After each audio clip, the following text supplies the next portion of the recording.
Nile, secret of movement, a darkness in daylight, bringer of life to the people of Egypt. Long before the first pharaohs signaled the start of their civilization by building wondrous monuments along these black shores, the Nile flowed freely here. It was the source of life for small bands of wanderers who lived along these fertile banks. Fish and fowl were abundant, and there were crocodiles and hippopotamuses to hunt. Each spring, the river would flood, depositing a layer of rich, dark mud from which wild barley grew.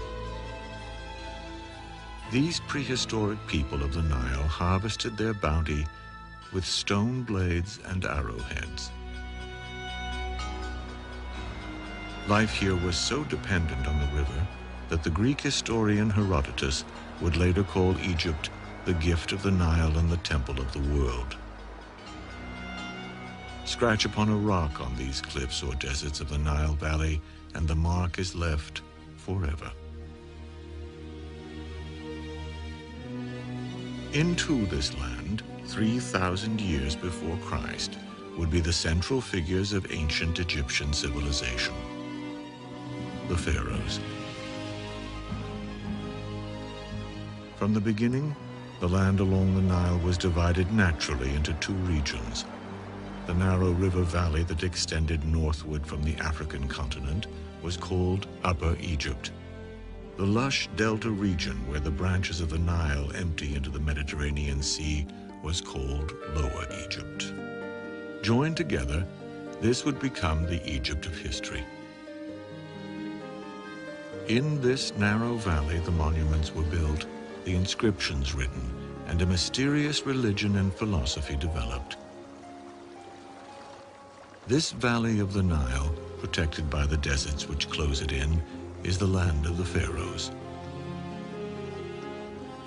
The word Pharaoh means simply great house, and it was the mission of the Pharaohs to establish their spiritual and political supremacy over all that lived in the land. The foremost symbol of this kingship was the crown. One of the two most important was the white crown, a tall, slender headdress with a rounded top. It signified its wearer as the ruler of Upper Egypt. The red crown signified the ruler of Lower Egypt. When the two were combined and worn at once, the crown signified the pharaoh of all Egypt. The pharaoh also carried ceremonial tools called the crook and the flail. It is believed that the crook was shaped after a shepherd's staff and characterized the pharaoh as a shepherd of his people. The flail was symbolic of both a weapon and a tool for threshing wheat. When crossed across the pharaoh's chest, they signified his power to lead, protect, and provide for his people. Nearly every aspect of ancient Egyptian life was believed to be controlled by gods. Often the god was represented by an animal, a reflection of the awe with which these Nile dwellers regarded the creatures that shared their fertile homeland. The ruling pharaoh was believed to be the embodiment of the hawk-headed god, Horus, ruler of the sky and lord of heaven. Above all, the ancient Egyptians believed their life on earth and the order of the universe was controlled by a force they called Ma'at. Pharaoh's job description might be described as maintaining Ma'at. Everything must function according to Ma'at, or the universe, the ordered universe, might collapse into chaos.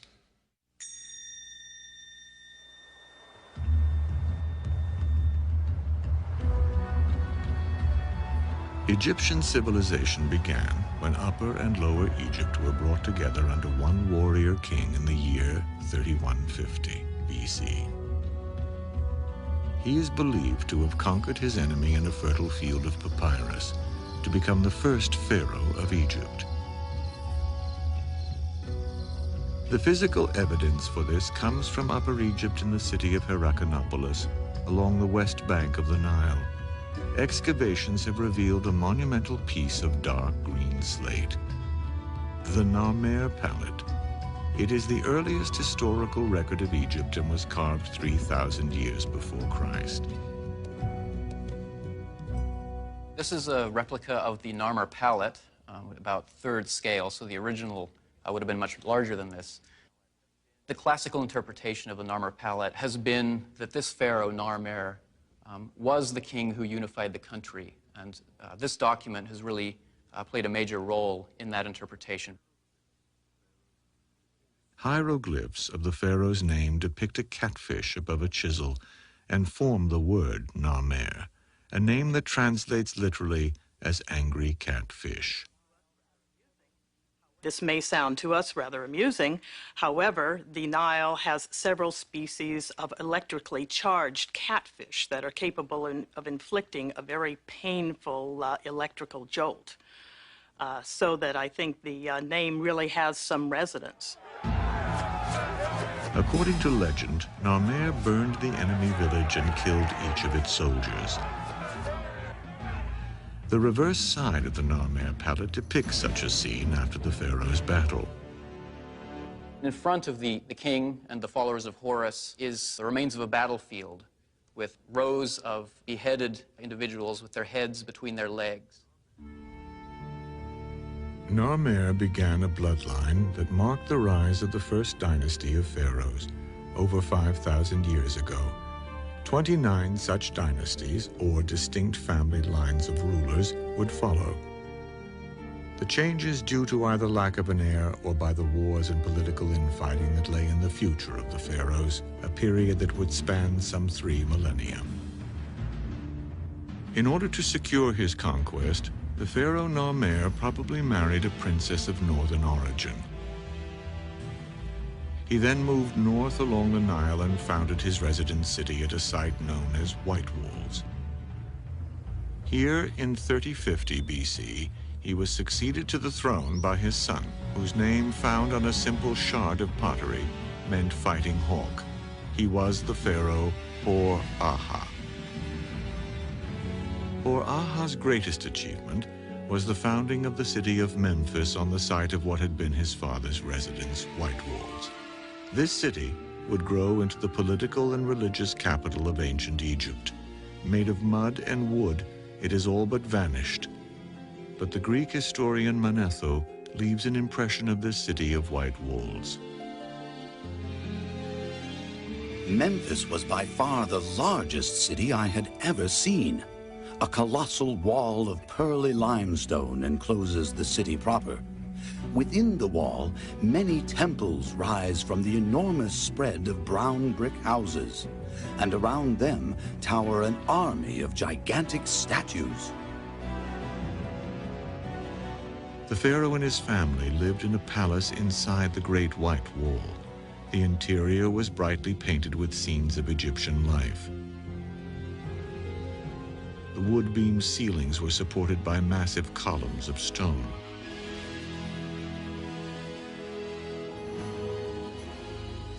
The pharaoh's morning began with a ritual bath that was witnessed by members of his court and his attendants.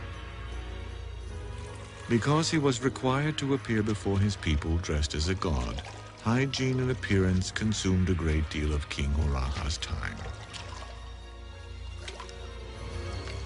During this period in Memphis, the hippopotamus was a prevailing symbol in Egyptian culture. Hunting them, in fact, was considered a great sport of the nobles and pharaohs like Hor-Aha, who pursued them in the marshes along the swamps at the edge of the Nile. It was on such a hunt that Egypt would see its pharaoh, Hor-Aha, killed at the age of 62. According to the legend told by an ancient priest, Hor-Aha was carried away from his people in the jaws of a hippopotamus. But did the pharaoh Hor-Aha really die this way? The hippopotamus also has a religious implication, because the male hippopotamus was the embodiment of the god of evil, called Seth or Set. S-E-T-H. And one wonders, with this story preserved by a priest, whether it's a reflection somehow of the king being carried away by the embodiment of evil. Perhaps the 62-year-old pharaoh really was carried away by old age, and the ancients attributed his death to their god Seth, the bringer of fierce storms of the desert, whom the Egyptians sought to appease. We may never know how the pharaoh Huraha really died, but we can visit his tomb in search of clues at an ancient burial ground on the edge of the desert.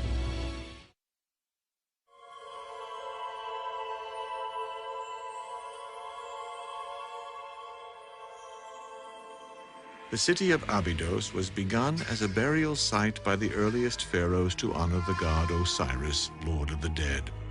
It was the legendary rebirth of his body that gave rise to the ancient Egyptian belief in life after death. 40 feet below the desert's surface is what remains of the Osirion, the temple at Abydos, where the ancient Egyptians worshipped the god Osiris as a symbol of resurrection. Its walls are inscribed with chapters from the Egyptian Book of the Dead, a set of instructions designed to enable the deceased to safely pass through to the next world. Until now, most bodies had been simply buried in a shallow pit. The natural drying effects of the desert sand against the corpse resulted in a withered human form in a very short time. To shield their earthly remains for all eternity, the pharaohs of the first dynasty built sturdy tombs here. Once buried at Abydos, the pharaohs believed they would join their god in the afterlife, and indeed continue to rule and keep order in the universe forever. The tomb that awaited the pharaoh at Abydos was called a mastaba, the Egyptian word for bench. Made to endure forever, the mastaba was built of sun-baked mud bricks with a flat roof and sloping sides. Inside were compartments stocked with an array of food, tools, and furniture, intended to fortify the king for eternity. Under this structure was a shaft that led to an underground chamber lined with brick. There the pharaoh's body would rest, and the shaft would be filled with stone to make the tomb inaccessible. Most scholars agree that the ruins of this tomb, which archaeologists call Tomb B19, once held the remains of the pharaoh Huraha. Around him were the burial pits of his faithful servants, concubines, and even pet dogs, who were all sacrificed and expected to accompany him into the afterlife. In time, such sacrifices ceased, and burial near the pharaoh was reserved for royal family and valued subjects. Another tomb close by was labeled with the name Bener-Ib, which translates literally to sweet heart. It is possible that this was the tomb of Huraha's queen, or possibly his favorite concubine. The death of the pharaoh Huraha marked the start of a period of growth and prosperity for Egyptian civilization that would last for more than 800 years.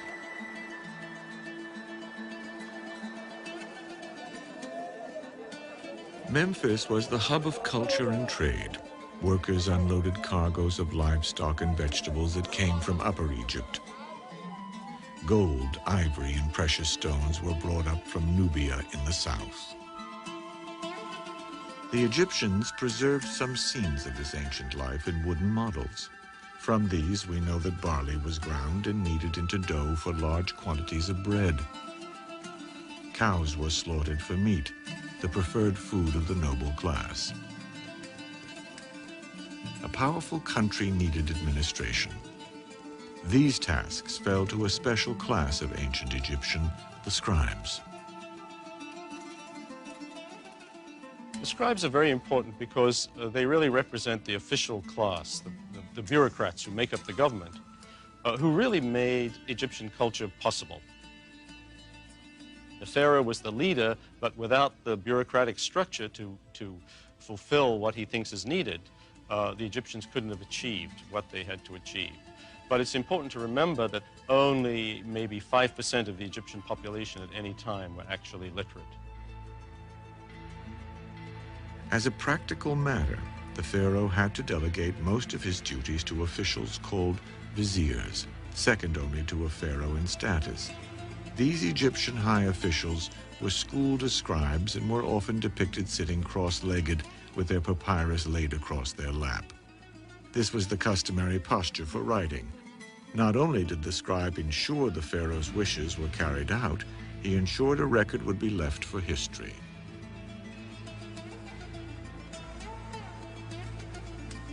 By the end of the Second Dynasty, in 2700 BC, the Wall of Lists of Abydos tells us that 22 pharaohs had reigned over Egypt since Hurrah founded Memphis, but little more is known about them beside their names and what they meant. One pharaoh's name would read Hotep Sekemwe, or God of Pleasing Powers. Another was Seth Peribsen, which meant simply powerful in heart. What else we know is that their burial mastabas would be built closer to the capital city, Memphis. These grew more imposing and elaborate. Some reached 17 feet high with as many as 70 chambers. The construction of ever more elaborate monuments to these pleasing and powerful pharaohs indicates increasing confidence, wealth, and knowledge. The Egyptians soon developed new skills in building and architecture. A trend towards greater and greater beauty and excellence led here to Saqqara.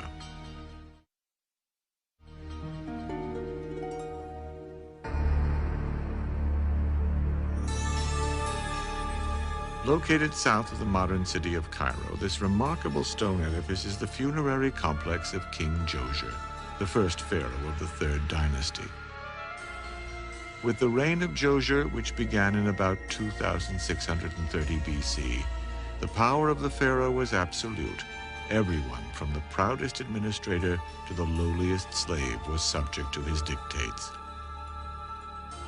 It was Djoser, whose name meant the most sacred one, that first began to explore the vast mineral wealth of the Sinai Peninsula that lay across the Gulf of Suez to the east. Here he would discover rich deposits of copper and turquoise that added to his wealth. He sent boats up the Nile to extend his rule and the borders of Egypt as far south as Aswan. To proclaim his exalted status, Djoser commissioned the first pyramid ever built in Egypt, the Step Pyramid. 200 feet high, the towering six-tiered step pyramid dominates the horizon and the elaborate burial complex which surrounds it. King Djoser's burial complex is very important because it is the first monumental building built entirely out of stone, the first time in history. Even more important, it gives us the idea of how a funerary complex is going to look like in Egypt from that time on. As a burial monument, it was truly a staircase to heaven. As an architectural achievement, it pays homage to the pharaoh Djoser's mysterious chief architect and scribe Imhotep. An inscription from his period contained this tribute. Seal bearer of the King of Egypt, one who is near the head of the king, director of the great mansion, royal representative, high priest of Heliopolis, Imhotep, the carpenter and the sculptor. Imhotep, I suppose in a modern idiom, we'd call him the Leonardo da Vinci of ancient Egypt. He was brilliant. He was everything. He was second only to the king. He was the vizier, the chief statesman. He had many high titles. But who was he? We don't really know. All we know is his status at the time, that he was the genius who built the stone pyramid. The tomb Imhotep designed for the pharaoh Djoser took the old mastaba form to new heights. Imhotep actually built 6 mastabas of diminishing size, one on top of another, by assembling hundreds of thousands of white limestone blocks. The result was a monument to his king that could be seen for miles on the desert horizon. The building of this first pyramid also coincided with Djoser's choice of the sun god Re as the country's dominant deity. To honor Re, the temples adjoining the pyramids would be built with their entrances toward the east to face the rising sun.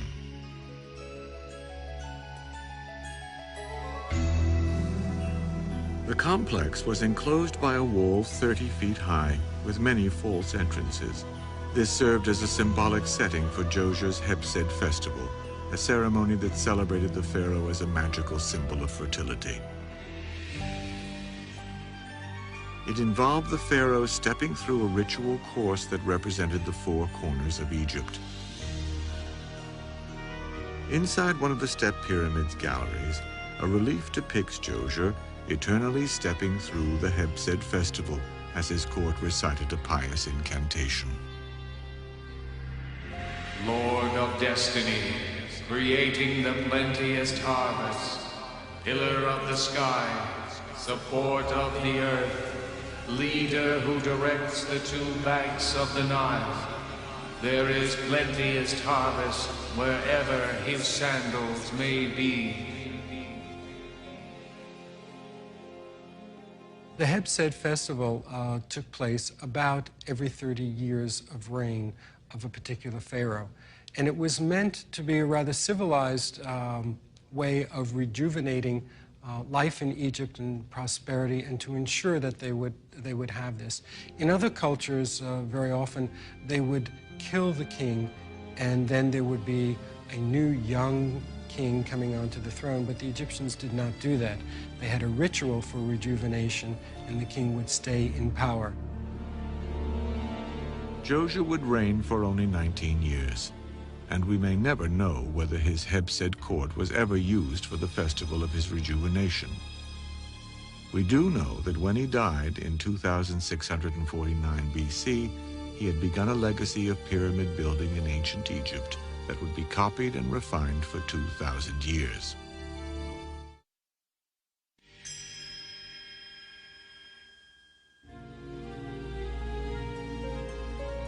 The name Snefru meant bringer of beauty, and his reign over Egypt would last 24 years. Snefru's predecessor Djoser had pushed the Egyptian border as far south as Aswan. Now Snefru sought to stretch his influence further, sending a campaign deep into Nubia to settle in the city of Buhen. This was used as a base for mining expeditions, trade, and conquest. He is said to have returned with 7,000 captive Nubians, presumably to use as laborers, and 200,000 head of cattle. This carving celebrates a raid on turquoise mines in the Sinai Peninsula and depicts Snefru killing an enemy. Its inscription calls the pharaoh a great god who conquers the foreign lands. Another of the chief commodities sought by the pharaoh was timber. Much wood was needed to make furniture and provide beams for the homes of the wealthy. But such trees were scarce in Egypt, and the nearest source would require the Egyptians to travel by sea. The pharaoh ordered construction of 60 merchant ships.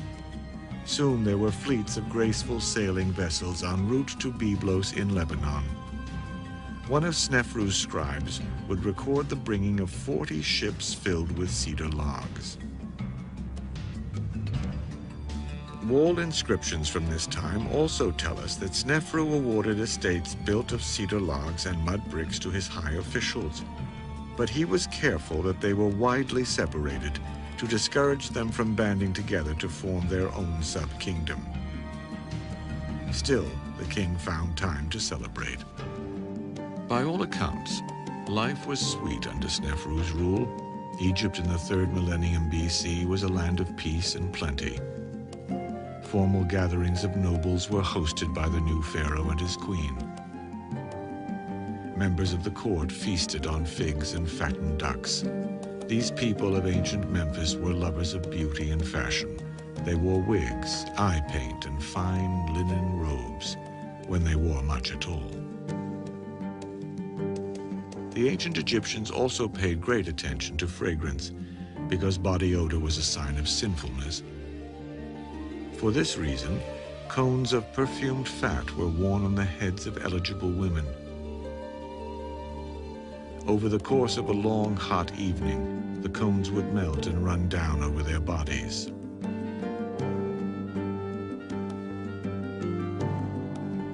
Another sign of the pharaoh's style of rule comes from a papyrus which recounts how a bored King Snefru had himself rowed around a lake by a young, beautiful woman wearing only fishnets.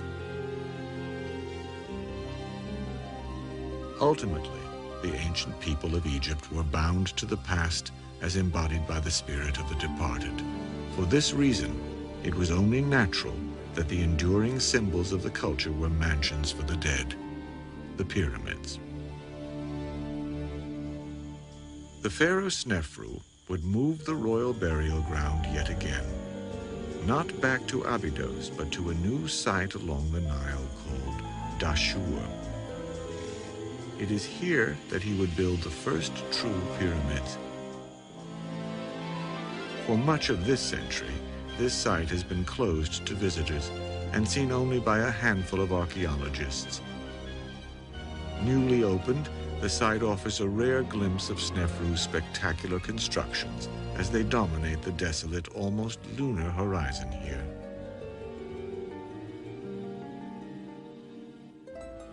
Rising 341 feet from the desert floor, this is the Bent Pyramid, the first that Snefru would have built for himself.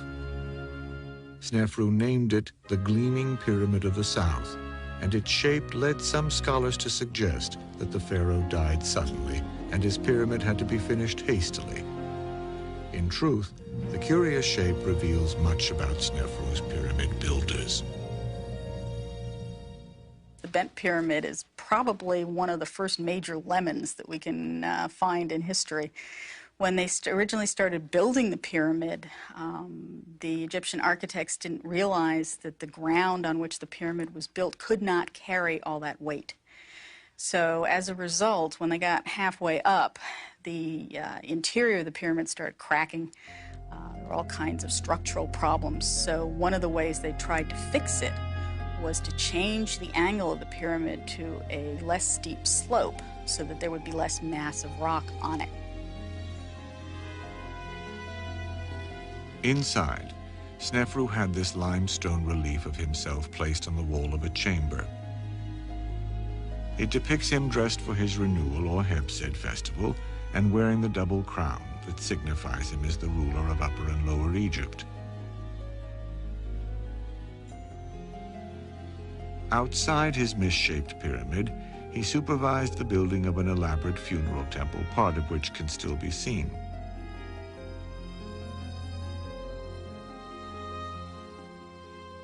I think the pharaohs kept very close tabs on their monuments, especially their funerary monuments, their pyramids and mortuary temples. And they would probably have been there quite often to see at firsthand how things were going, because no matter how powerful the pharaoh was when he was alive, his eternal prosperity depended on having the right tomb. And so in a way, for them personally, this was one of the most important events of their reign. And it was very unfortunate if you were a chief architect and something really went wrong, which occasionally did. Such was the final case of Snefru's Bent Pyramid. Its chambers would remain forever empty, but his architects were not punished. Instead, 1 mile to the north, they went on to build a masterpiece, the most striking edifice at Dashur, the Red Pyramid.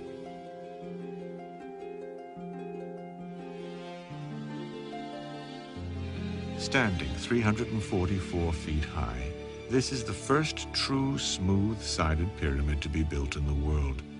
Its name derives from the rock it was built with.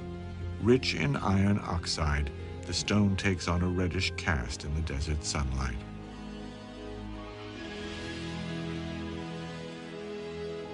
The design of the Snefru's Red Pyramid closely followed the emergence of the sun god Re as the country's dominant deity.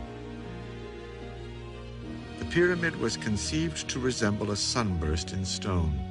its sides reproducing the slant of the sun's rays as they angle toward the earth through a cloud break. The pyramid also represented the pharaoh's divine place in Egyptian society. The king is at the apex, the pharaoh, and it spreads down, widening out. The immediate family are the closest and higher portions until you get right down to the broad base. It tells us how unified the kingdom was, how the king, the pharaoh, could call upon forces to build, and people were pleased to work on this because it was a monument to the king when he became a god after he died, and in so doing it ensured their own well-being on earth. Ironically, the very top or capstone of the Red Pyramid that symbolized Snefru has fallen to the ground where it has been preserved.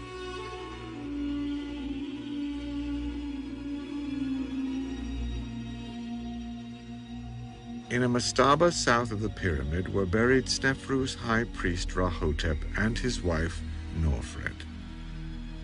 They were represented by painted limestone statues. The Egyptians believed that such realistic sculpture would help a spirit to recognize a tomb as its home in the afterlife. Their features offer an exceptional look at how an ancient Egyptian would have appeared. Early explorers were so startled by the lifelike glass eyes of the statues that they dropped their tools and fled. These faces have been locked in a gaze toward the future for 3,000 years. Their solemn expressions have been thought to show their confidence in immortality because they were connected to the pharaoh. The woman Norfret is identified as a princess. In addition to the title of high priest, Rahotep's statue is inscribed King's Son of his Body. This has led scholars to speculate that this figure may well depict the son of the pharaoh Snefru.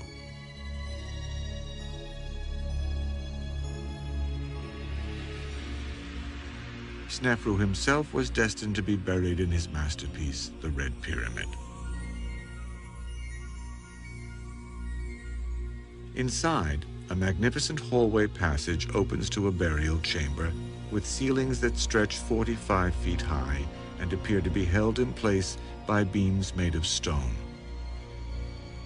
Though long ago emptied by tomb robbers, the chamber would have held unimaginable riches and ultimately its royal occupant, the pharaoh's corpse. Here, the dead pharaoh was thought to gaze through the shaft to watch day turn into night. Sealed in a stone tomb, a body would quickly decompose from moisture. The ancient Egyptians realized they were actually destroying what they were hoping to protect. And so, upon Snefru's death, he would become something else.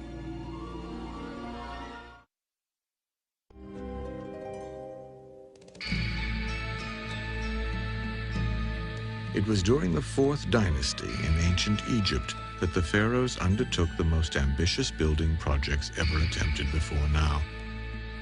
The first to build here was the pharaoh Khufu. He succeeded his father Snefru in the year 2551 BC. Snefru had built the bent and red pyramids at Dashur. Now, Khufu would build on his father's achievements, erecting the largest pyramid on the Giza Plateau. Khufu, the builder of the Great Pyramid, inherited an already very stable, centralized, and powerful kingdom. And although we're very impressed by the Great Pyramid, it's important to remember that his father had already had 2 pyramids built, also massive monuments in stone, which, if you took them together, would easily outweigh the scale of the Great Pyramid. So we're very impressed by what Khufu achieved, but in many ways, he was just continuing a tradition that was already established before him.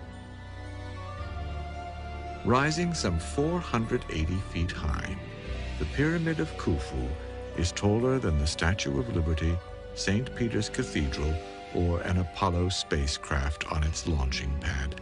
In fact, it was the tallest structure on Earth until the Eiffel Tower was built in 1889. It was meant to be seen from everywhere.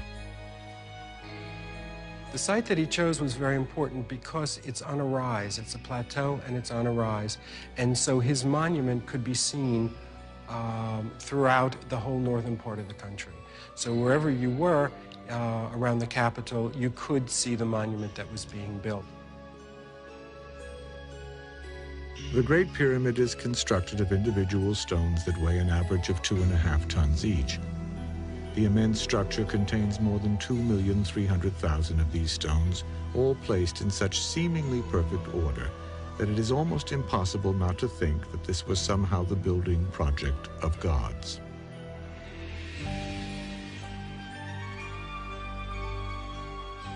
Inside, a chamber known as the Grand Gallery was built near the top.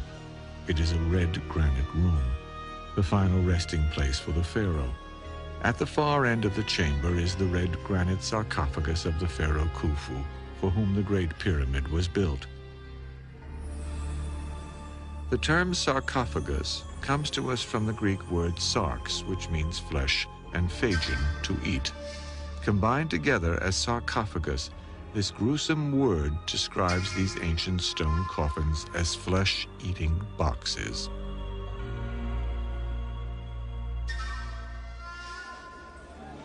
How the Egyptians quarried, shaped, and moved so much stone to the Giza Plateau has baffled scholars for centuries. They had no beasts of burden or wheels strong enough to carry the weight. By this achievement, his pyramid transformed Khufu into the very symbol of absolute rule, and the 5th century Greek historian Herodotus chronicled the pharaoh's extreme cruelty. Khufu drove them into the extremity of misery. For first, he shut up all the temples to debar them from sacrificing in them. And thereafter, he ordered all Egyptians to work for himself. To some was assigned the dragging of great stones from the stone quarries in the Arabian mountains as far as the Nile. The people worked in gangs of 100,000 for each a period of 3 months. The pyramid itself took 20 years in the building. But to such a pitch of wickedness did Khufu come that when in need of money, he sent his own daughter to take her place in a brothel. Modern-day scholars are skeptical that Khufu was truly an evil king. The notion that Khufu was a harsh ruler seems to have originated in a text that dates to a much, much later period, in which he is seen as sort of a bored or even an indifferent ruler, not to say necessarily harsh. That idea was picked up by the later Greek historians, and we are told that he was truly a tyrant. But really, there is no contemporary evidence. In fact, there is little written history at all describing the builder of the Great Pyramid, and aside from a granite head thought to depict him, only a tiny statuette of him carved in ivory has survived to the present.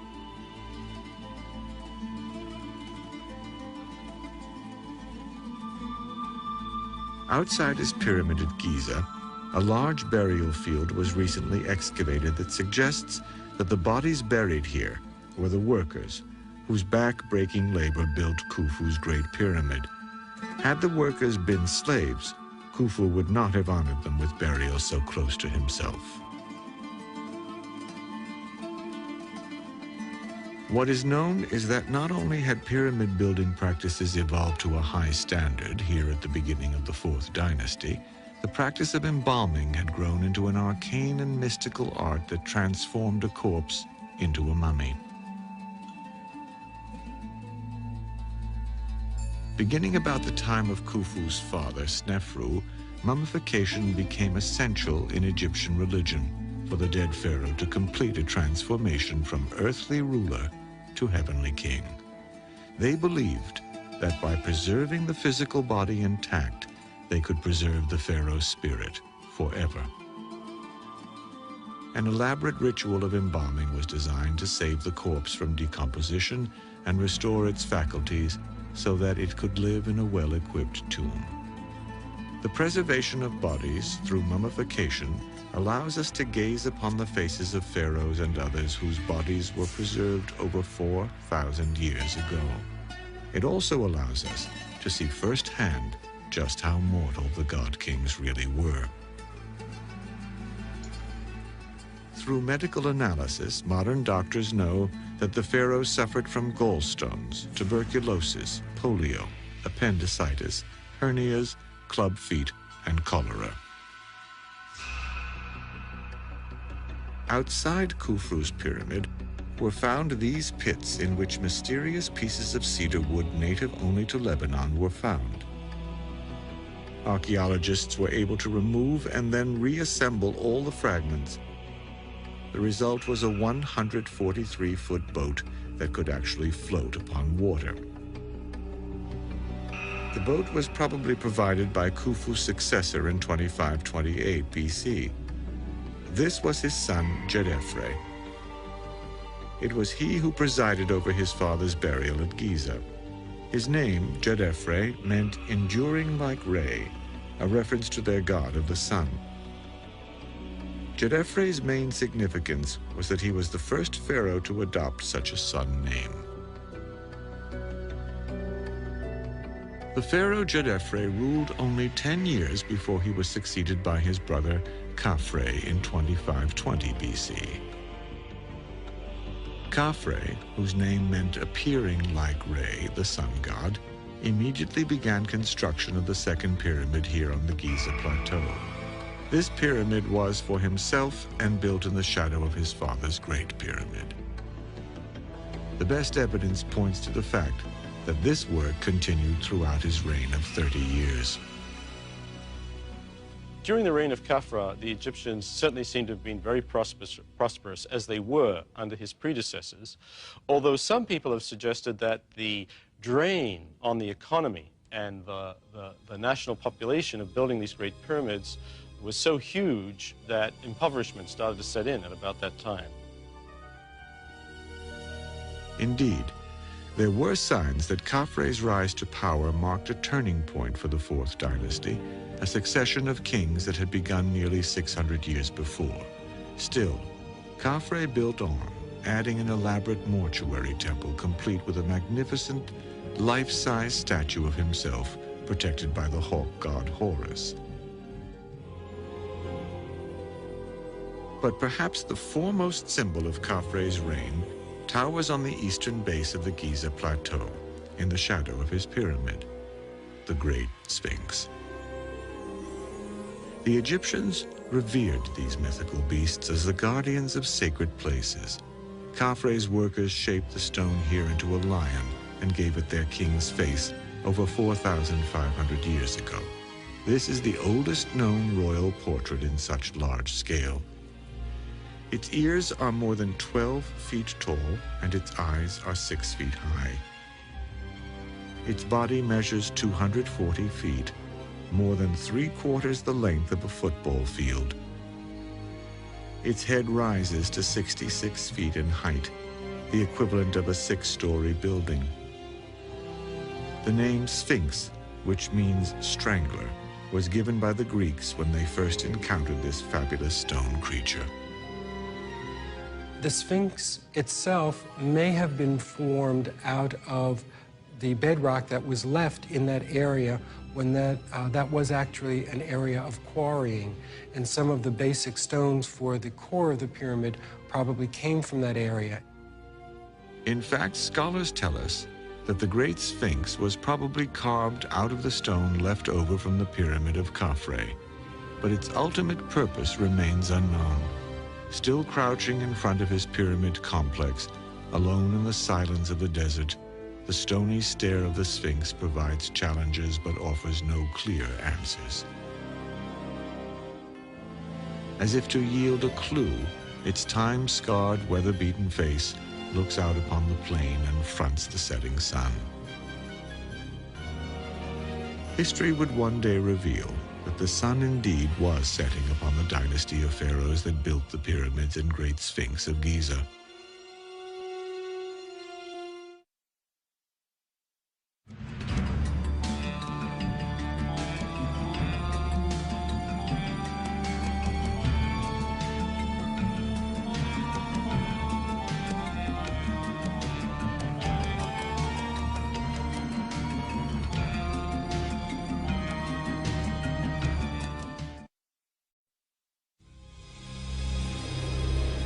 Sand, desert, wind, water. The Pharaohs. Out of the cradle of civilization came men and women whom thousands worshipped as gods on earth. They led their people through an era that brought human creativity, mysticism, and intellect together to form one of the greatest cultures the world has ever seen. For 3,000 years, they ruled ancient Egypt and built great monuments to themselves and to their gods. The pyramids of Giza, the Great Sphinx, the temples of Abydos, Karnak, and Luxor. The Pharaohs. Through eyes carved in stone, they gaze out into the future. Their faces locked in expressions that convey a powerful legacy to all who look upon them. Their bodies wrapped in linen have traveled forward through time, and their spirits are reflected in countless sculptures, paintings, and hieroglyphs. Now the story of this ancient race of god-kings continues. Find out who this pharaoh really was and why he was thought to be a heretic. Learn the story of the pharaoh Cleopatra, who was also a seductress, and how she met her tragic end. Gaze upon the face of the pharaoh who built the most elaborate temples the world has ever seen. Walk among the men and women of Egypt who were the greatest pharaohs.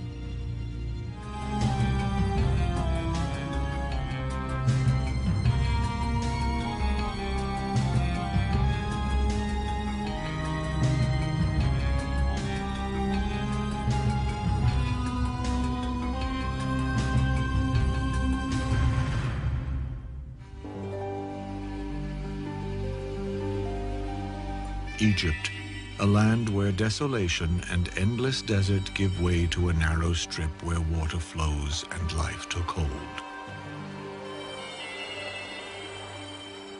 From these beginnings sprang the wonders of a flourishing Egyptian civilization that would last for more than 3,000 years. By the year 1386 BC, the Egyptian civilization was 2,000 years old and had been ruled by 86 pharaohs. It was in this year that a young and vigorous king by the name of Amenhotep III emerged to become ruler. By the reign of the pharaoh Amenhotep III, the Egyptian empire was very well established. There was a tremendous inflow of income, especially for the royal house, and Egypt itself was very stable and prosperous. And so with Amenhotep III, you get the appearance of a really grandiose kind of material culture in Egypt, with huge temples, huge royal figures.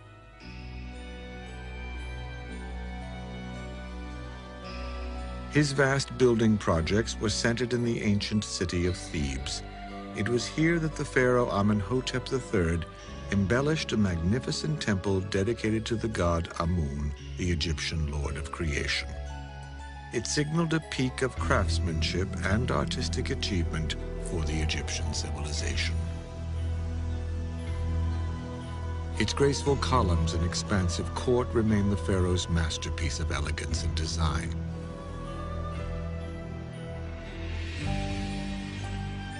On the west bank of the Nile River stand two imposing statues of Amenhotep III, known as the Colossi of Memnon. The 60-foot-high monuments are all that is left of the pharaoh's mortuary temple that once stood here. Standing beside him, dwarfed by his stature, is the image of Queen Ti, who was his wife and the mother of his son. From trading expeditions abroad and an abundant supply of gold from the mines of Nubia, Egypt under Amenhotep III enjoyed a time of wealth and great prosperity. The Egyptians have the leisure to start getting involved in a lot of theological speculation, which leads to what the Egyptians considered a disaster. The disaster came in 1353 BC and took the form of a strangely shaped man who some believe was a heretic.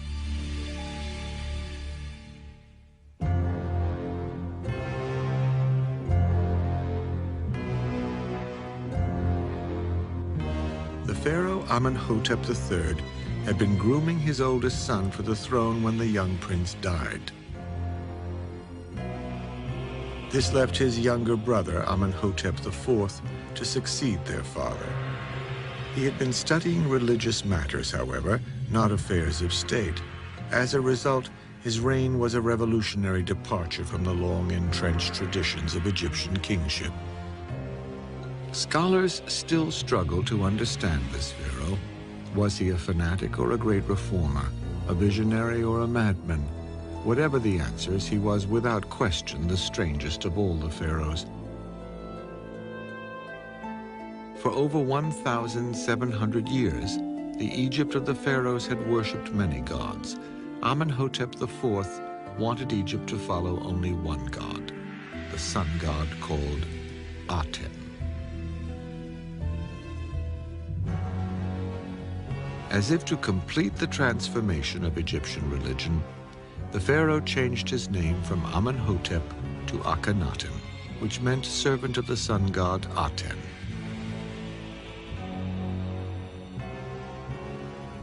It was the first time in history that mankind worshipped a single god.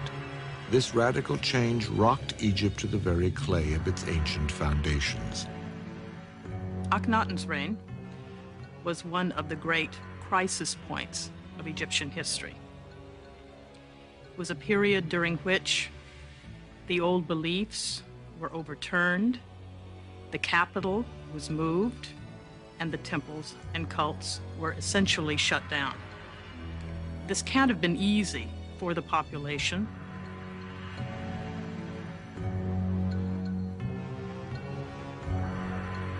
The massive temple complex of Karnak at the ancient capital of Thebes remains the largest religious site in the world.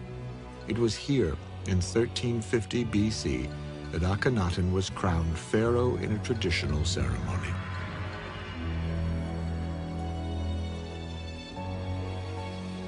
But then tradition ended, great changes were on the horizon. They began with the pharaoh Akhenaten's expansion and beautification of the Temple of the Sun at Karnak. Most notably, he added a new symbol to the temple. This curious disk was called the Aten. It was designed to symbolize his new god of the sun. In year 5 of his rule, Akhenaten proclaimed the Aten Egypt's one and only god. Akhenaten has occasionally been called history's first monotheist, in that he did away, or at least no longer funded, the worship of all the other gods in favor of only one, the Aten, or the physical disk of the sun. His choice for queen was also unconventional. Her name was Nefertiti. She came from a non-royal bloodline, but appeared to hold a very prominent position in her husband's reign. One of the most magnificent pieces of sculpture ever unearthed in Egypt is a limestone bust of Akhenaten's legendary queen. Nefertiti appears to have been an exquisite queen, but when we examine images of Akhenaten, we discover that his appearance was as bizarre as his ideas. Early on, many representations of Akhenaten caused a great deal of confusion among archaeologists. Because he was often portrayed with wide hips, a protruding belly, and breasts, he was sometimes mistaken for a woman who may have been masquerading as a man. It seems possible. Years earlier, Queen Hatshepsut was often portrayed as a male. She even went as far as to wear the false beard reserved for kings, perhaps to appear more like a pharaoh. Akhenaten's physique has sometimes been attributed to an illness called Froelich's syndrome, which causes the body to distribute fat in ways that are considered typically female. One of the side effects of the disease is that you are sterile, and we do know that Akhenaten and Nefertiti had several daughters, and there is some speculation, obviously, that Tutankhamun was a son of his as well. So if that's the case, then the idea of this one type of disease probably is not likely. But Akhenaten's mummy has never been found. All attempts to diagnose his abnormal appearance have been based solely on art and statues. Other scholarly opinions about Akhenaten's startling appearance look not to medicine for explanation, but to the symbolism tied to his new religion that was based on the Aten sun god.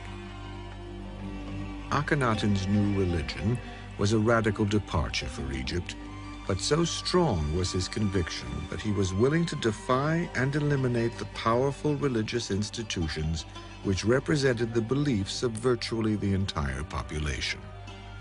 He shut down the temples of the god Amun and declared Thebes would no longer be the foremost city of Egypt. A new capital city dedicated solely to his religion would be built.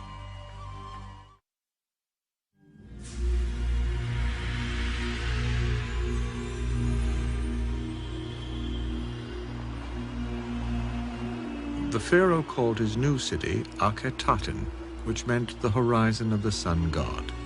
At the center of the new capital was the great temple. It was there that the pharaoh Akhenaten cultivated his new religion, devoted to the adoration of the sun god he called Aten.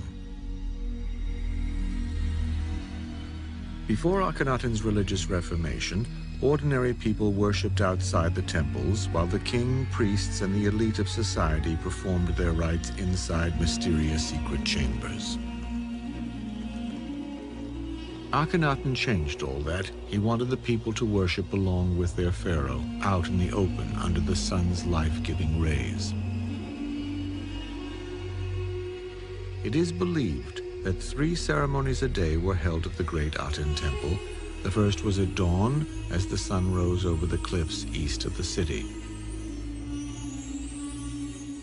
A second ceremony was held at noon, when the sun was directly overhead. Then, at sunset, the devoted would recite a hymn to the sun, which Akhenaten himself had composed. It is not known how successful Akhenaten was in converting his subjects to belief in the Aten. It is possible his new religion was simply a ploy to strengthen his image as a pharaoh. By eliminating other gods, Akhenaten knew he would appear more like a god himself. The king was removing the intermediaries, the clutter of all the intermediate priests, the very bulky and cumbersome pantheon with hundreds of different deities and so forth, with a simpler form of the religion. But it was mainly involved with the idea of the king creating a more direct support for the idea of him as a living divinity here on the earth. Akhenaten did not conduct this worship alone. There is evidence that his queen Nefertiti led the sunset ceremony each day. Nefertiti was a very important woman. We're not quite sure whether it was Akhenaten who granted her some of the importance that she had, or whether she just decided to take it. There are some scholars who felt all along that Nefertiti was behind the religious revolution even more than her husband. Another powerful woman of this era was Akhenaten's mother. Her name was Queen T. She had migrated with her son to his new city to act as his regent. Because Akhenaten was absorbed with matters of religion, it appears Queen T may have been responsible for affairs of state. If so, there remains a puzzling archive of clay tablets that were sent to the pharaoh Akhenaten. They came from outposts of the Egyptian Empire in Syria.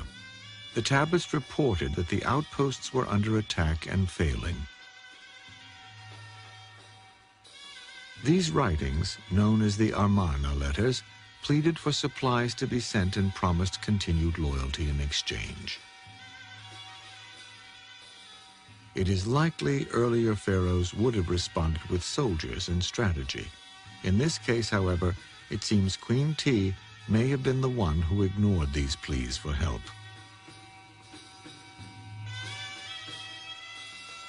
Art from this period also underwent a radical change. Everywhere the pharaoh's image appeared. He was shown to be under the protection of the sun's rays.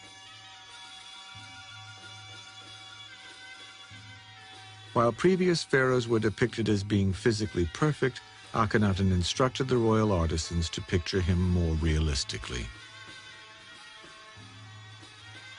Instead of looking like a warrior, his statues portrayed him as feminine. And he was seen being tender with his children or in poses with Nefertiti that would have seemed far too intimate just a few years before. Akhenaten and Nefertiti ruled together for 12 years, and then, curiously, there is no record of the queen after that. The disappearance of Nefertiti is one of the great mysteries of Akhenaten's reign. After being such an integral part of her husband's kingship, almost a co-regent, suddenly there are no more mentions or depictions of her to be found. The reasons for this are still in debate. Some believe she may have died during childbirth. At one time, it was believed she was indiscreet in some way and Akhenaten disposed of her. Still, others suggest that she lived on past Akhenaten's interest in the sun.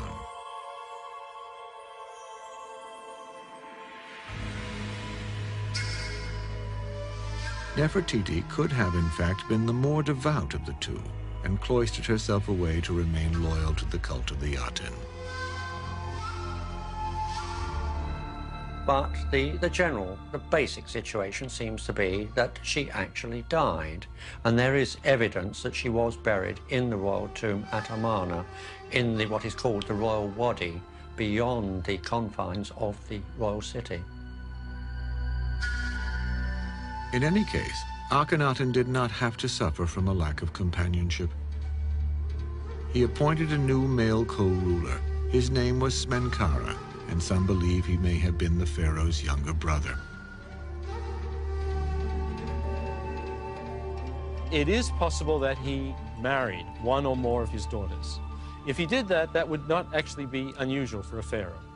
But in the case of Akhenaten, we also have a suggestion that he had a homosexual relationship with his co-ruler, Smenkhara, towards the end of his reign, which would make Akhenaten one of the first bisexual people, presumably, since he also has children from Nefertiti. His unorthodox appearance and descent from the old religion caused history to label him a heretic. Still, there is little evidence that the pharaoh Akhenaten's new sun cult ever really took hold among ordinary people. Excavations of the ancient city of Akhetaten have revealed that even before his death, many of the inhabitants kept idols of the old gods in their homes. Were they ignoring the new religion, or did they sense the inevitable? Akhenaten's religion was failing. Akhenaten died in 1334 BC, during the 17th year of his reign, and with him died his religion, based on the worship of the sun disk. Soon after, there was a tremendous backlash against his religion and heresy, which led to the destruction of anything that bore his name. It is believed, however, that in order to protect his remains, Akhenaten's followers removed his body from its tomb at Amarna. It was an Egyptian custom to gather together and to try to hide and conceal and protect for the future the remains of important pharaohs and burials. And I think there's a strong possibility that that's what did happen, and it remains to be discovered for archaeologists in the future. With the heretic Akhenaten dead, Egypt prayed for a strong pharaoh to restore its faith and reassure its people. Instead, this burden fell upon a boy just 10 years old.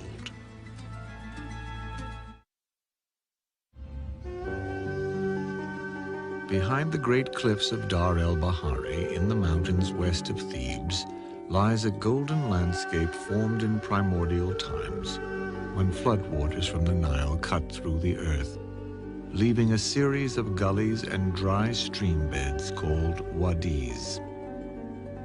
It is within these canyons, in a place known as the Valley of the Kings, that the Egyptians of the New Kingdom buried their departed pharaohs.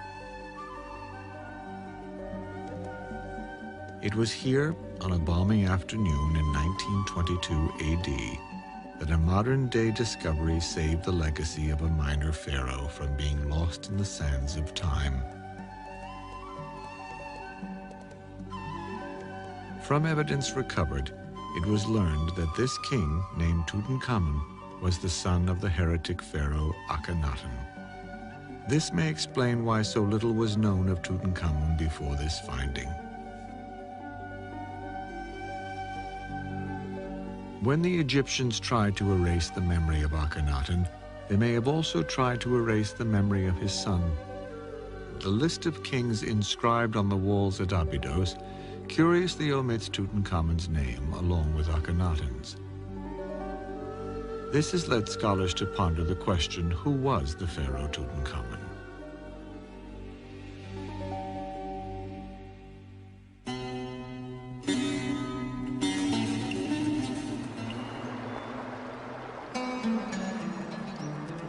He was born and raised in Akhenaten's capital city at Amarna.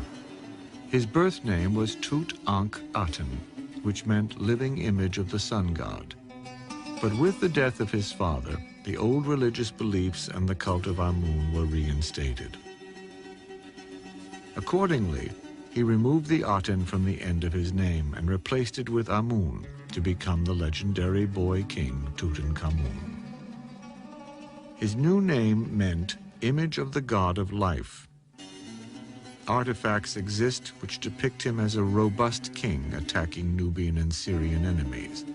But experts believe it's unlikely that young Tutankhamun was ever actually involved in any military campaigns. Such responsibilities were probably handled by an experienced general named Horemheb. He was an ambitious warrior. Inscriptions identify him as commander-in-chief of the army and deputy of the king. Horemheb had served as military commander for the two pharaohs that preceded Tutankhamun. It was his mission to reassert Egypt's military might and restore respect from its neighbors. Were there others in this boy king's court that also wielded great power? It seems that a boy suddenly thrust upon the throne of a great empire would need senior officials for advice and guidance. The question is, was Tutankhamun just a puppet for the real power behind the throne? Perhaps the answer lies with a member of King Tutankhamun's court, who overshadows everyone else. He was the king's vizier and high priest called I. A skilled and determined civil servant, his name meant Divine Father. Scholars believe it is I, along with Horemheb, who were responsible for the stability of Egypt during this time. Horemheb and I, between them, are adherents to the ancient god Amun. It is they, principally, who discard this new religion of the Aten, and the court and the religious focus is moved back to ancient Thebes, modern Luxor. Although, of course, naturally, all the inscriptions extol the virtues of Tutankhamun, but of course, it's the bureaucrats, the civil servants, the general Horemheb, the high priest I, who are essentially running the country, rubber stamping everything. To what extent any pharaoh was involved in the day-to-day business of foreign and domestic affairs still puzzles experts. Egypt had a fully developed bureaucracy of administrators and scribes. The pharaoh was a figurehead, both royal and religious. Tutankhamun, like the other kings before him, had much of his life orchestrated around certain routines and ceremonies designed to reinforce his stature. The king, as a person, is hedged around with royal symbolism. He has people watching him from the moment he gets up to the time he goes to bed. So to a great extent, his life is simply circumscribed by that. He might have found state affairs, in fact, quite onerous, putting on those heavy crowns and all that regalia, and look forward to the time that he could simply take them off and go off and play with his friends. Tutankhamun had a queen. She was 2 years older than he was. It appears Akhenaten was the father of both. This made the pharaoh's bride also his half-sister. Her name was Ankhesenpa'aten. We do know that she was very important to him. They were married when they were fairly young. From the representations, we see that she sits nearby him. She seems to take an active interest in some of the things that he was doing in hunting and fowling and fishing. With the old religion of many gods now reinstated, the reign of King Tutankhamun seemed destined to be a period of rebirth and renewal for Egypt. But then, at about the age of 20, the young pharaoh suddenly died. Some believe he was murdered. Forensic analysis of his mummy shows that he died of damage to his cranial cavity. This suggests a blow to the head. Further examination reveals a small hole in his skull. Scholars have constructed theories as to how it got there. One is that he was thrown from his chariot, but that seems highly unlikely because of the nature of the damage to the skull.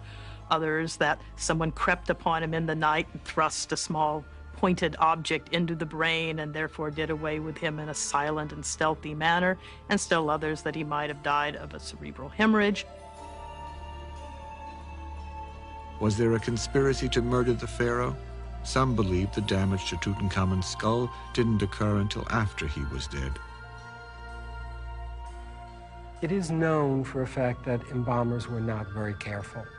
And there have been evidences of spare legs that are in coffins, and in some cases, in order to make sure that an individual fit into the coffin, then the toes were cut off. In Tutankhamun's case, it's also clear that the embalmers were not very careful. So my guess is that the damage that was done to the skull was probably the embalmer's fault and not a cause of death. The short reign and sudden death of the young king did not allow enough time to finish a proper royal tomb. This is probably the reason that his burial site ended up hidden from plunderers through the ages. The entrance had been obscured by rock chips dumped during the cutting of a later king's tomb.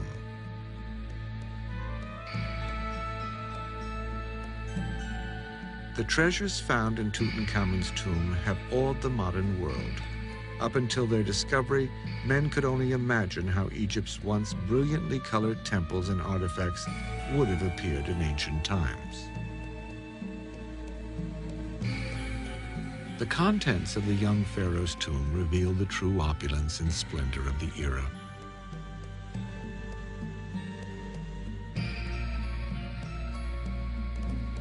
But were the riches chosen to accompany this relatively minor ruler into eternity only a hint of what had been buried in the tombs of the truly great pharaohs?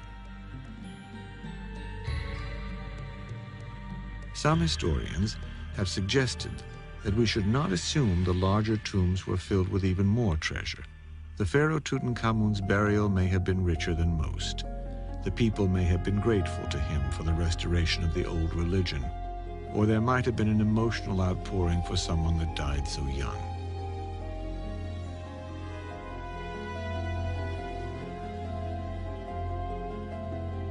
The untimely passing of the king not only caught the royal tomb builders unprepared, but it left Egypt once again without an heir to the throne. Sadly, there is evidence the young royal couple tried to perpetuate their bloodline.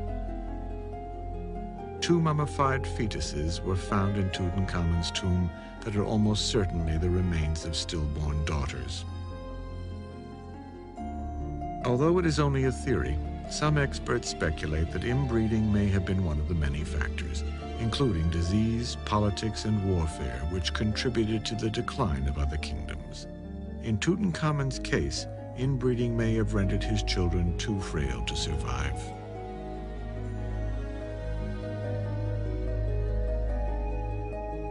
With no heir in line to inherit the kingship, the throne was passed to I, Tutankhamun's closest advisor or vizier. Records show that right after he died, I prepared to marry Tutankhamun's young widow to help justify his assumption of the throne. There is evidence that she suspected I was responsible for her husband's death and tried to avoid this marriage. Desperate, the widow Ankhesenamun sought help from outside of Egypt. She turned to a land in the east controlled by the Hittites and wrote to their king. Send me one of your sons. You have many that I may marry one, and he shall become king. For I have none here whom I may marry. He did send one of his sons to be married to Ankhesenamun and become Pharaoh of Egypt. But consider the bureaucrats. Horemheb was the general in charge of the army. I was the chief high priest. Curiously enough, the Hittite prince got as far as the borders of Egypt and he was murdered. I married Tutankhamun's widow in 1325 BC and became pharaoh before the deceased king's burial had been even completed. We know this from a painting in Tutankhamun's tomb. It depicts I already wearing a king's blue crown while he performs a ceremony during Tutankhamun's burial. Of course, it is possible that I was just the logical choice to assume the throne after young Tutankhamun died heirless. But there is one more suspicious aspect in the archaeological record from this time. Right after I ascends to the throne, there is no more mention of the young queen Ankhesenamun. She disappears. Was she the next victim in this 3,000-year-old conspiracy? I reigned for only 4 years, and like Tutankhamun, had no heirs to carry on the 18th dynasty. Soon the throne of Egypt would belong to a new dynamic bloodline of kings. Among them would be the greatest of the pharaohs. He would usher in a period of building and expansion never to be equaled, and he would take the image of the pharaoh as a god to the extreme.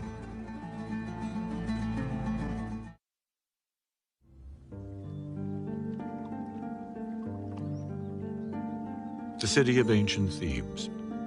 The pharaohs of Egypt were drawn to this landscape that lay along the banks of the Nile River.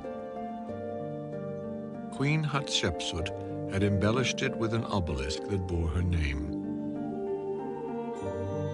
Amenhotep III had built a grand temple to its patron god, Amun. Thebes' southern location was a natural choice for the capital city of a country that was expanding downward toward the rich territory of Nubia. The pharaoh Tutankhamun had moved the royal court back here before he died, and his vizier, I, had remained at Thebes during his brief reign.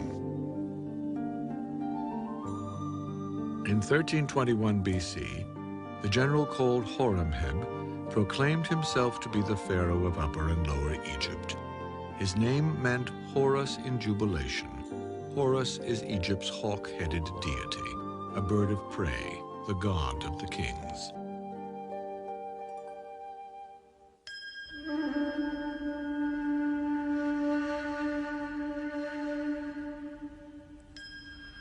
Horemheb came to the throne after a long and distinguished military career, which began 4 administrations earlier, when Amenhotep III was king.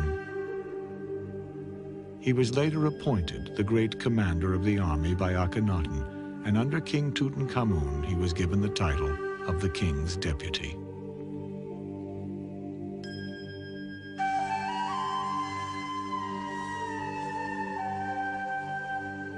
Little is known about Horemheb's heritage. He was not from a royal bloodline and therefore had no claim to the throne. He remedied that by marrying Nefertiti's sister, thus creating a feeble link to the bloodline of the kings.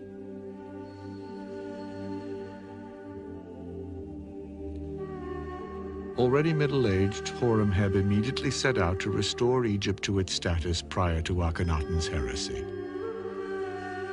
At Thebes, he reopened the temples of Amun, but to avoid a power struggle with the priesthood, he appointed priests from the army. Since he was a military man, he felt they could be trusted. After this, Horemheb initiated the destruction of the great temples to the sun disk built in Amarna by Akhenaten. He used the thousands of stone blocks he removed as filler inside the pylons and walls of his new building projects. But his efforts to erase all traces of Akhenaten's reign ended up having an ironic twist almost 3,000 years later. The result is now, of course, many thousands of years later, as archaeologists work to restore and study these monuments, what do they find? They find these thousands of temple blocks that Horemheb thought he'd buried forever, and since they've been buried all these years, these scenes depicting Akhenaten and his cult are actually much better preserved than any of the scenes which depict Horemheb. Horemheb also usurped many of the statues and monuments of his immediate predecessors. This was done by simply replacing their names with his. 2 statues at Karnak are labeled with the name of Horemheb, but most Egyptologists believe the facial features are similar to Tutankhamun's. While to us, this may seem to be the epitome of egotism, this practice was not uncommon for many of the pharaohs. The Egyptians might have not put such a negative spin on it, and they might have considered it more of recycling, but it was also a royal prerogative in a way, because when a king took over, he became divine, and therefore, since the office had always existed, then he in that office would always have been around and would always exist. It was a right and a privilege that the reigning monarch had. Horemheb ruled for almost 30 years, but when he died in 1306 BC, he, like Tutankhamun and I, was cursed by not having an heir. To avoid the chaos caused by a fight for succession, Horemheb nominated his trusted vizier for the job. This pharaoh took the name of Ramses. He would begin the 19th dynasty, one of the greatest periods of Egyptian history. Ramses had been a career army officer and was probably in his 50s when he became pharaoh. Ramses planned to continue rebuilding Egypt, but his reign lasted only 2 years. He did manage to accomplish something his 3 predecessors had not. Ramses produced a male heir to inherit the throne.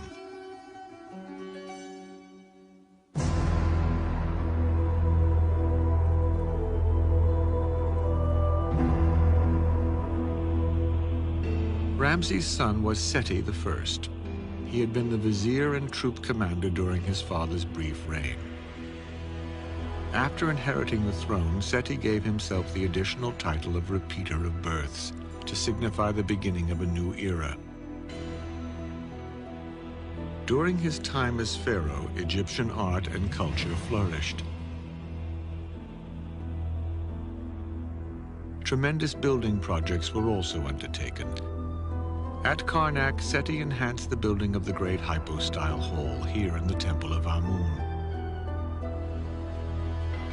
He also began to repair and augment the religious sites at Abydos. These efforts helped him to legitimize his non-royal bloodline's claim to the throne.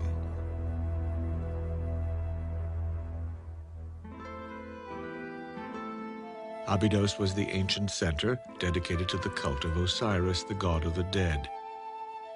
It was originally built in the Old Kingdom and had since fallen into disrepair. The temple Seti I built for himself at Abydos is considered one of the masterworks of the era. Inside, his likeness is depicted alongside many of the gods of Egypt. It is believed that the gods actually dwelled within the temples which were dedicated to them. The wall reliefs here are considered some of Egypt's finest, They were carved with great precision and in the more difficult raised technique instead of the more common and quicker inscribed carvings. Seti was also the pharaoh who had the list of kings inscribed in his temple at Abydos. It not only honored those who came before him, but also elevated Seti into their ranks. The name Seti means he of the god Seth. Seth was the deity of storms and war. Seti lived up to his name on the battlefield. He has grown up with the army. There's a totally different attitude to life and certainly to royalty and the higher echelons. He fights incredible campaigns year after year against the Syrians. Amongst his great foundations was, in fact, the temple at Karnak. And on the north wall, you find these incredibly long and huge reliefs of Seti attacking fortresses, destroying the enemies of Egypt. He's a mighty warrior. In 1278 BC, Seti I died after reigning for an extremely productive 13 years. He was originally buried in a tomb prepared for him in the Valley of the Kings. But to protect Seti's remains from grave robbers, his mummy was later removed and taken to a hiding place, dug high into the cliffs above Queen Hatshepsut's temple at Dar el-Bahari. Slightly over 100 years ago, in 1881, archaeologists unearthed this tomb. It revealed a remarkable collection of over 160 mummies known as the Royal Cache. Seti I was among the pharaohs discovered. His is the finest example of all the existing royal mummies. During his lifetime, Seti's primary queen was a woman named Tuya. Like her husband, she was from a non-royal family with a military background. Their first son died. Their second child was a daughter, but their third child was a boy destined to become Egypt's most celebrated ruler.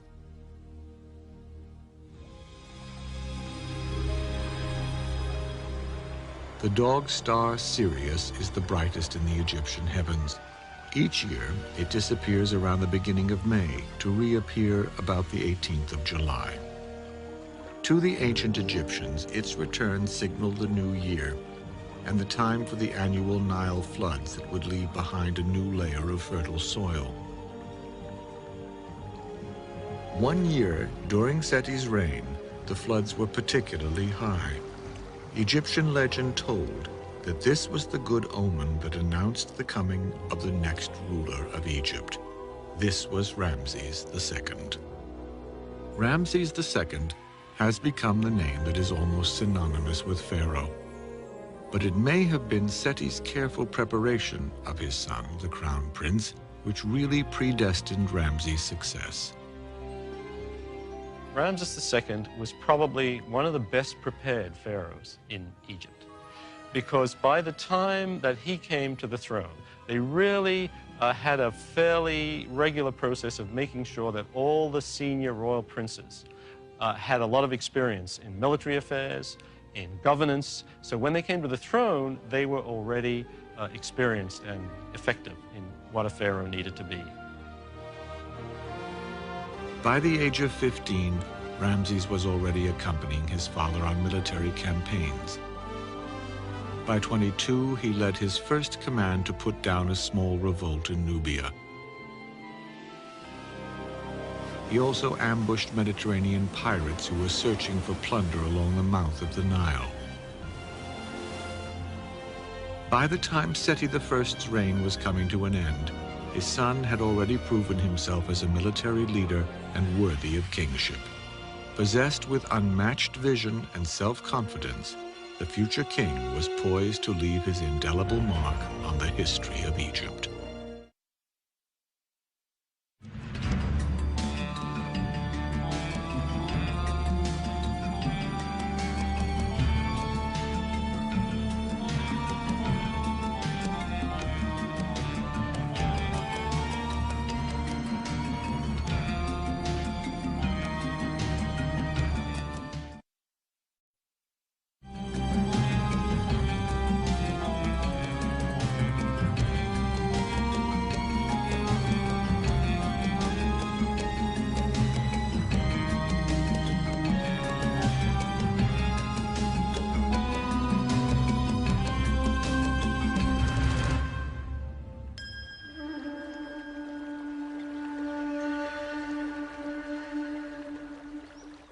Sunrise in the modern month of June, 1279 BC.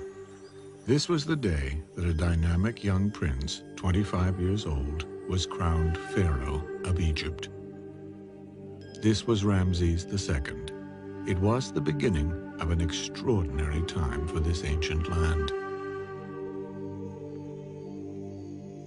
During his long reign, which spanned some 67 years, everything was accomplished on a grand scale. No other pharaoh constructed as many temples and monuments as he did. No other pharaoh fathered more children. So inspiring was the reign of Ramses II that the kings that followed in his footsteps called him the Great Ancestor. But history recalls this pharaoh as Ramses the Great.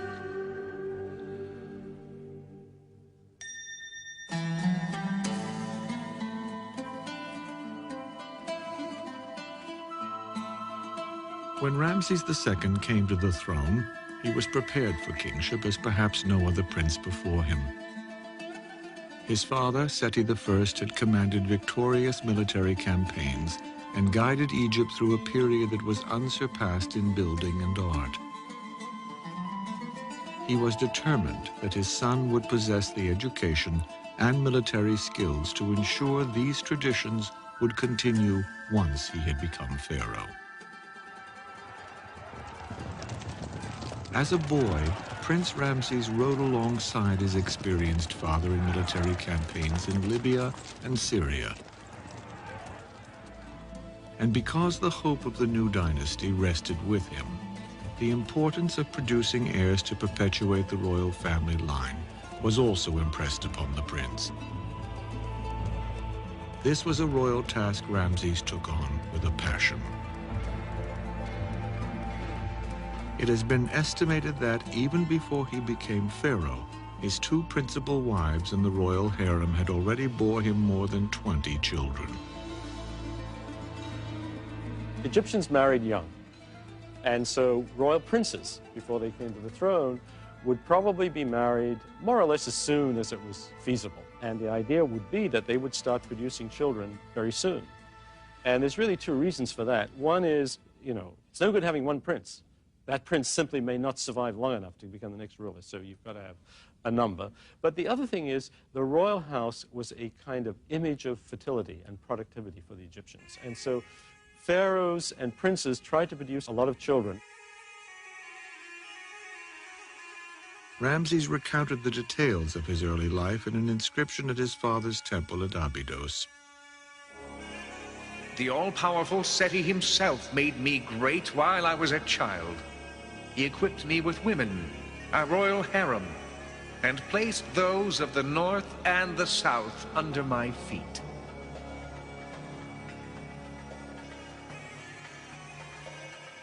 At the rock quarry of Aswan, Ramses had supervised the cutting of stone required to build his father's temples.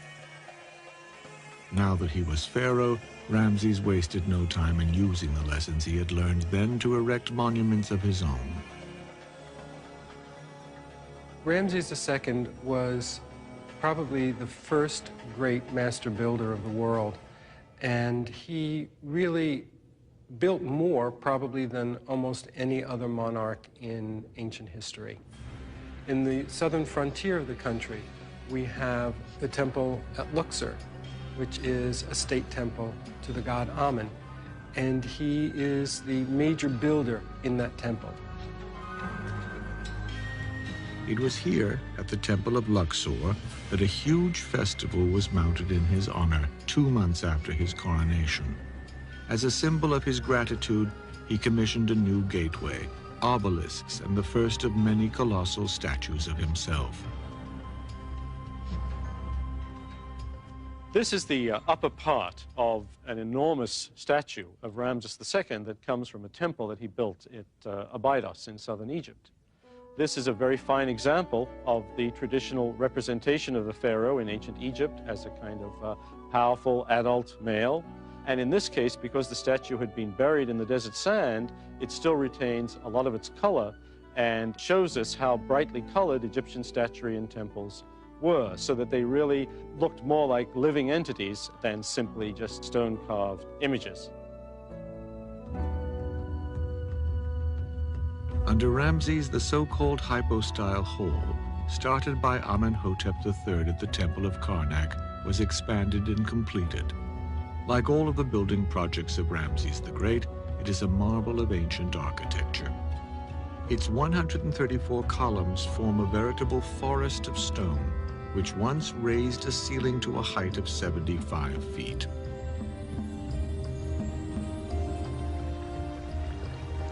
But the building projects of Ramses II did not stop with the temples of Karnak and Luxor, which are located on the east bank of the Nile, at Thebes. In accordance with Egyptian religious dictates, Ramses erected his mortuary temple on the side of the river where the sun sets, along the west bank. It was called the Ramesseum. It was a massive complex. Its construction required the labor of 3,000 stonecutters. Although today much of it lies in ruin, an ancient traveler, Diodorus of Sicily, described it as surpassing all other temples of its time. To protect his temple, two 60-foot-high granite statues of the pharaoh once stood here. The remains of one statue's upper torso and head still guards the site today.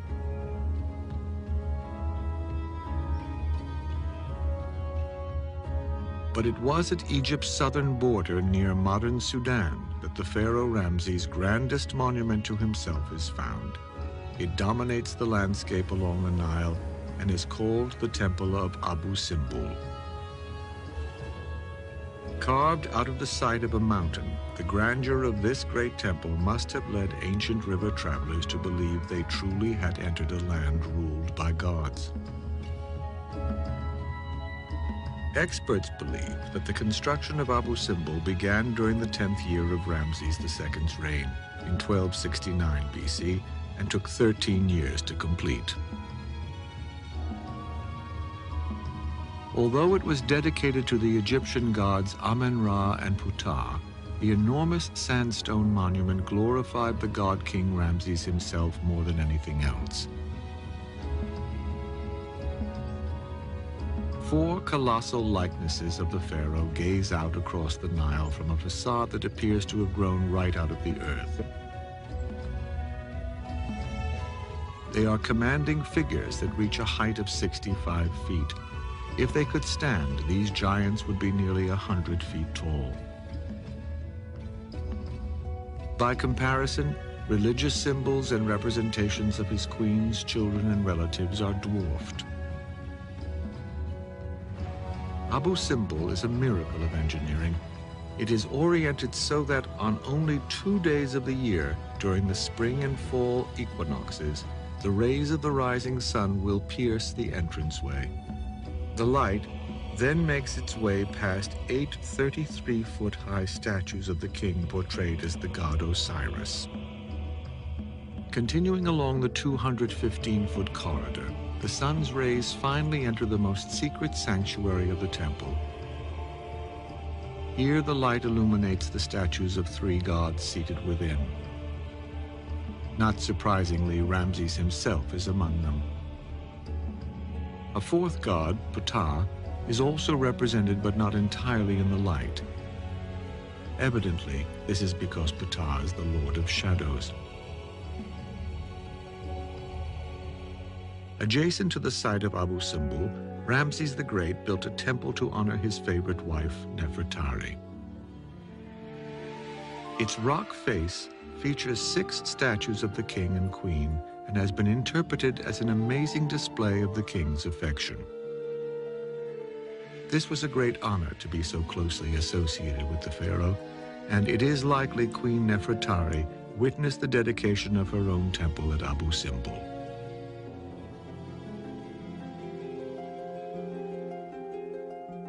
Nefertari died in 1254 BC, and as the principal wife of the pharaoh, Ramses had a tomb prepared for her in the Valley of the Queens, on the west side of the Nile near Thebes.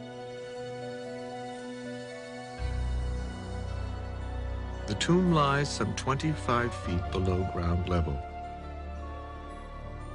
Recently restored and open to the public, it represents one of the most beautiful examples of an ancient Egyptian royal tomb known to exist.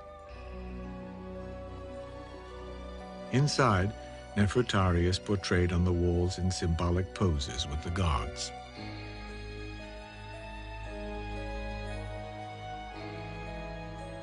Around the same time as the Temple of Abu Simbel was being built, Ramses the Great began work on the new city called Per-Ambusu, a name that means domain of Ramses. Located in the northeast part of the Nile Delta, it has special significance.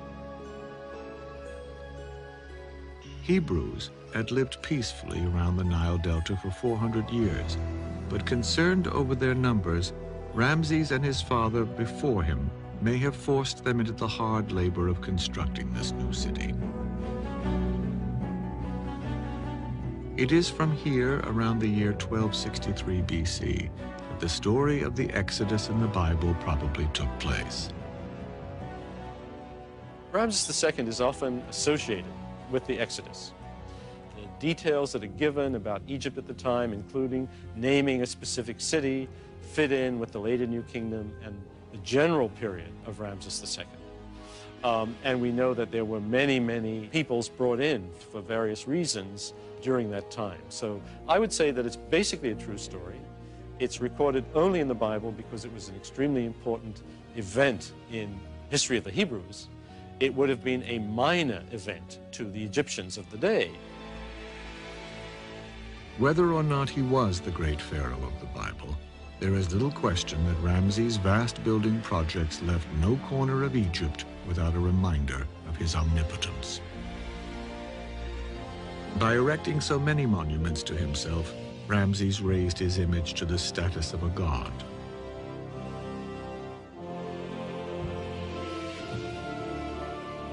But Ramses the Great's fame was not based solely on the monuments he built. He is also remembered for the enemies he crushed. Ancient Egypt. In a civilization that endured longer than any other, one man stands out among its leaders. He fathered more children and erected more monuments than any other pharaoh. Even his accomplishments on the field of battle remain some of Egypt's most celebrated. During his 67-year reign, Ramses II led foreign conquests that brought a flood of riches into Egypt and spurred a cultural boom.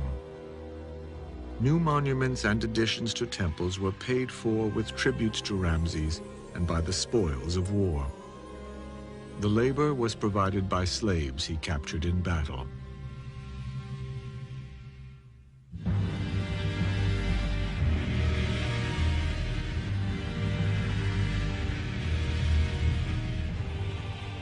Northeast of ancient Egypt lay a vast desert frontier that is now modern Syria. Ramses' father, Seti I, had maintained control over the southern coastal regions of this land. However, a people known as the Hittites held sway in the outer areas and in a strategic city called Kadesh.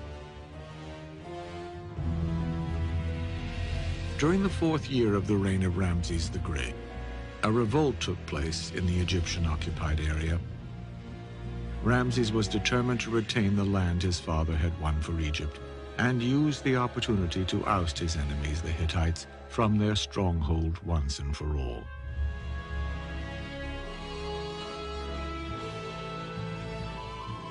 To accomplish this, Ramses would face his greatest test. It is remembered as the Battle of Kadesh. The ancient inscriptions tell us that in 1275 BC, Ramses assembled one of the greatest forces of Egyptian troops ever seen. He led his army of 20,000 men up the Gaza Strip toward Kadesh. Close to his destination, 2 Hittite spies were captured, but they misled Ramses by saying the enemy was fearful and 100 miles to the north.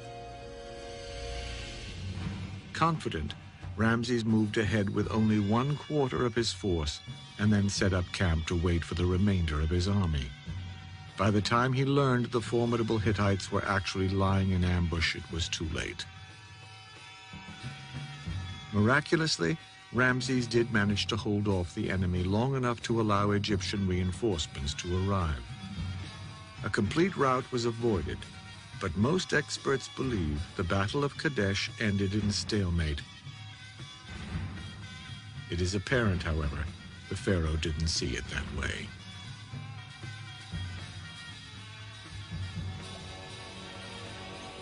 Ramses' tales of his triumphs at Kadesh are inscribed on the walls of the temples at Karnak, Luxor, Abydos, the Ramesseum, and inside Abu Simbel. It is celebrated as one of the greatest military victories in ancient Egyptian history.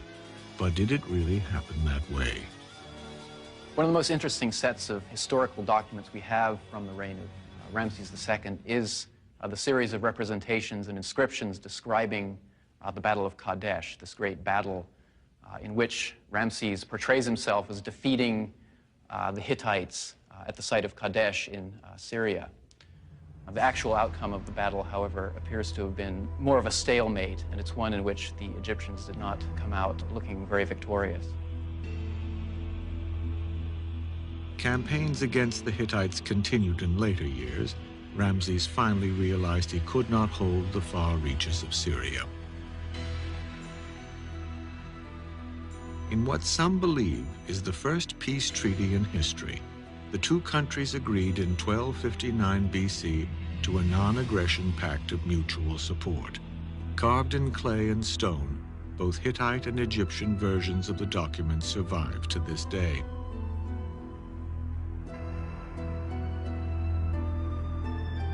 Once peace had been secured, Ramses II married a Hittite princess to cement the treaty. His harem eventually grew to include royal ladies from Syria and Babylon.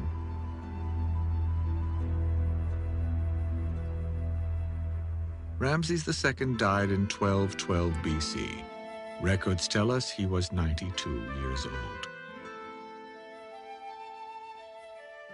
After the mummification process, his body was wrapped in golden shrouds and fine linen, placed in a stone sarcophagus, and entombed near his ancestors in the Valley of the Kings.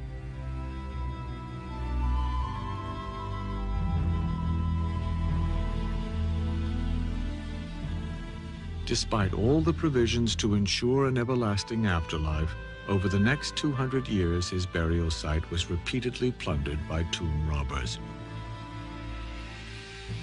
Priests had to rewrap and move his mummy to other tombs to keep it whole. His final resting place was a simple cedar coffin. In 1881 AD, Ramses' mummy was found hidden away with the other mummies of the royal cache at Dar el-Bahari near Queen Hatshepsut's temple.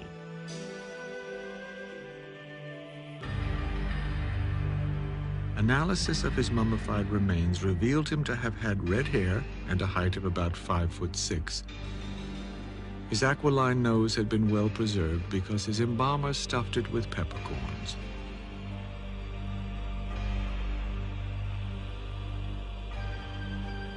The inability for Ramses to find peace after death was symbolic of what lay ahead for Egypt. The country was beginning a long and fitful decline.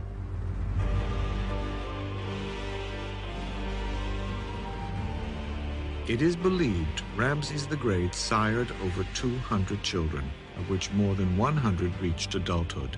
The first 12 sons in the line of succession died before their father. The 13th would become pharaoh. His name was Merneptah. Because his father had reached the astounding age of 92, Merneptah was in his 60s by the time he became ruler.